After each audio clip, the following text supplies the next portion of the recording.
Bienvenue dans la 7e partie de votre formation Social Selling. Nous allons y parler de l'identification de vos prospects potentiels avec LinkedIn et Twitter. Il est important de chercher des prospects assez tôt dans le lancement de votre affaire. Marquer des points dès le départ motive les équipes puisqu'il y a des résultats concrets. Cela motive également les investisseurs ou financiers qui peuvent alors avoir plus concrètement une vision du potentiel de votre entreprise. Avoir des premiers clients rassure également vos prospects les plus frileux par l'effet de référence client.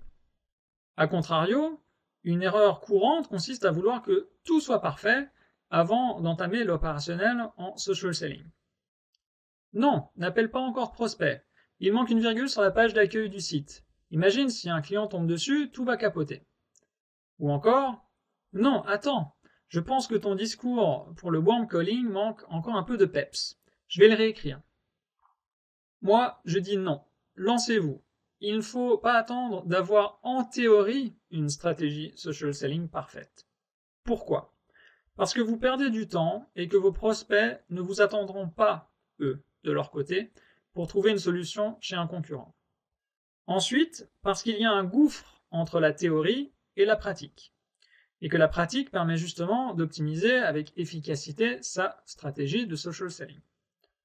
Ensuite, de nombreux prospects à transformer en clients, les trouver, ça permet de faire croître votre entreprise, de grossir en réinvestissant, et puis de lisser et diversifier les sources de revenus, et ainsi gagner en équilibre global de votre activité. Petite parenthèse, pour les indépendants, pour les travailleurs indépendants, avoir plusieurs clients évite les soupçons de travail salarial déguisé qui peuvent être un problème dans certains pays avec des risques associés qui peuvent être importants. D'ailleurs, si vous travaillez en tant qu'indépendant, trouver régulièrement des prospects vous permet de gagner en compétences. Vous vous entraînez à la négociation, vous découvrez différentes manières de proposer votre offre en fonction des besoins de vos prospects. Vous travaillez pour différents clients, donc vous continuez à acquérir des compétences. En bref, vous vous mettez en léger déséquilibre, mais cela vous aide à vous former et à devenir plus adaptatif dans un monde qui évolue sans cesse. Maintenant que nous avons réuni toutes les bonnes raisons de chercher des prospects et de les transformer en clients, je vais vous parler d'un outil formidable avec lequel vous pourrez identifier les clients potentiels. J'ai nommé LinkedIn. LinkedIn, c'est, à la date de cet enregistrement, plus de 600 millions de membres dans le monde. LinkedIn, c'est aussi 40 millions de membres décisionnaires, des décideurs.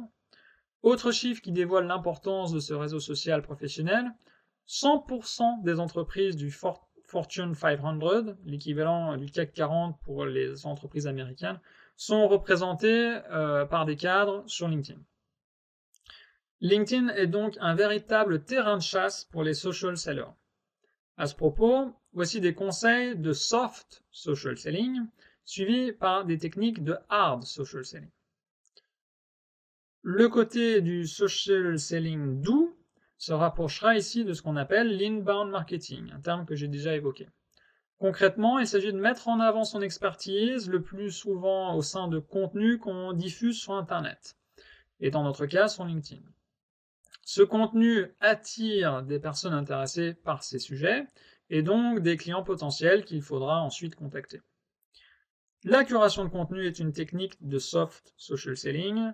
Pour bref rappel, la curation de contenu est une stratégie de récupération de contenu réalisée par d'autres.